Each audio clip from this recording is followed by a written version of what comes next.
Halo semuanya, kembali lagi bersama saya Madianto. Kali ini kita akan membahas tentang kebiasaan boros yang harus kamu tinggalkan. Banyak orang yang sulit hidup hemat akibat kebiasaan buruk yang tak kunjung segera diatasi.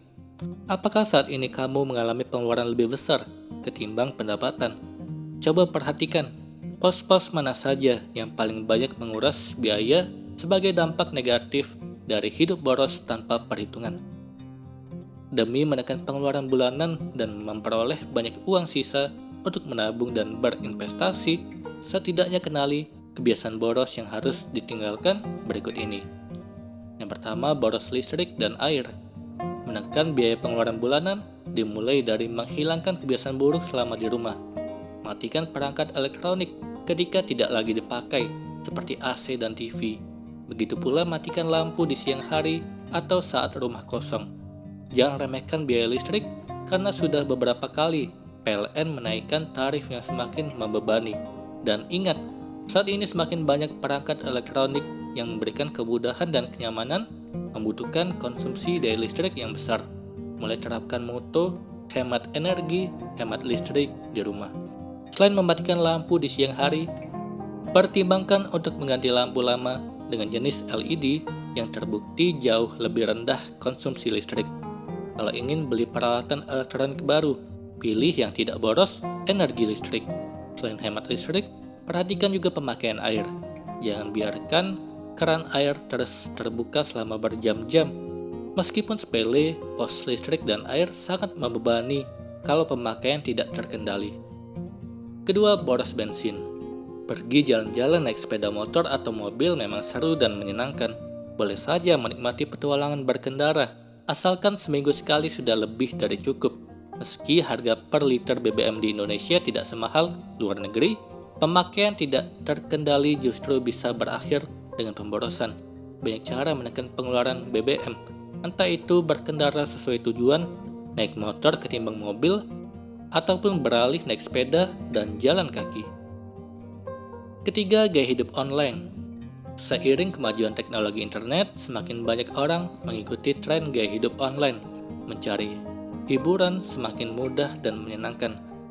Nonton film cukup mengunjungi situs Amazon atau Netflix, sedangkan mendengarkan lagu bisa dengan Spotify ataupun lewat iTunes. Gaya hidup online semakin lengkap dengan kehadiran aplikasi game online di perangkat smartphone. Kini makin banyak orang yang meluangkan waktu untuk main game, bahkan tak segan membeli sejumlah perangkat game demi memuaskan hobi mereka. Inilah salah satu kebiasaan yang harus ditinggalkan bagi kamu yang menganggap ini bukanlah kebutuhan. Keempat, pengeluaran yang tidak perlu. Demi menjaga gaya hidup modern, banyak orang rela merogoh uang untuk keperluan yang sebenarnya tidak perlu. Entah itu perawatan salon, cuci sepeda motor atau mobil di salon kendaraan, terapi kecantikan, hingga TV kabel. Hapus salah satu fasilitas yang paling membebani pengeluaran bulanan dan jarang dipakai. Kelima, jajan. Semakin banyak tempat nongkrong yang bermunculan yang menawarkan makanan, minuman, dan jajanan yang menggoda selera. Sebaiknya tahan nafsu makan, jangan terlalu sering jajan atau beli makanan di luar rumah. Selain tidak baik dari segi kesehatan, harganya lebih mahal dan menguras pengeluaran. Lebih murah dan sehat masak sendiri di rumah. Kalau sekedar seminggu sekali boleh saja kamu lakukan untuk refreshing dan menjaga keharmonisan dalam keluarga, misalnya di acara malam minggu. Keenam, salah dalam menjalankan rencana keuangan. Dalam membuat rencana keuangan, beberapa poin perlu dibuat dalam tabungan, investasi, serta proteksi. Khusus investasi dan asuransi, kamu perlu berhati-hati dan memiliki bekal pengetahuan yang tepat. Untuk investasi, prinsip high return high risk perlu dipahami dengan baik. Pemborosan biasanya menjadi model investasi dan asuransi dalam bentuk unit link. Sedangkan untuk asuransi, pemborosan kadang terjadi pada pengambilan produk yang sebenarnya kamu belum perlu. Misalnya asuransi rawat jalan dari maskapai asuransi swasta. Bukankah rawat jalan sebenarnya bisa kamu biayai dengan dana sendiri atau BPJS misalnya? Itulah tadi beberapa kebiasaan boros yang perlu kamu tinggalkan. Kali ini kita akan membahas tentang terbiasa hidup dengan sedikit barang dan secukupnya. Setiap orang punya gaya hidup dan pola kebiasaan sendiri.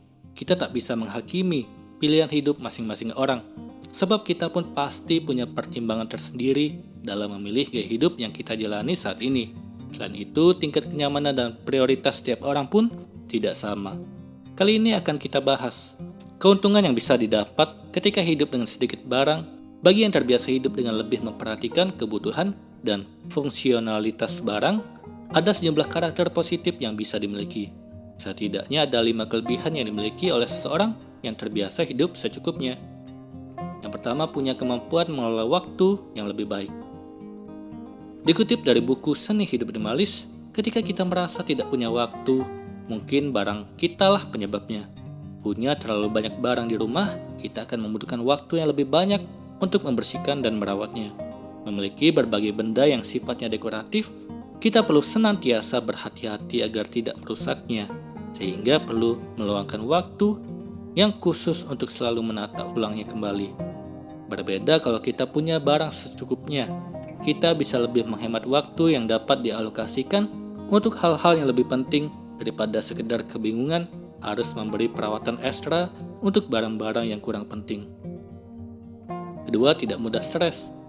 Coba pikirkan berapa banyak energi yang kita habiskan untuk memiliki suatu barang, merencanakan untuk membeli, membaca ulasan tentang barang tersebut, mencari diskon, mengumpulkan, atau mungkin meminjam uang untuk membeli, pergi ke toko, membawa pulang, mencari tempat penyimpanan, belajar menggunakan barang tersebut.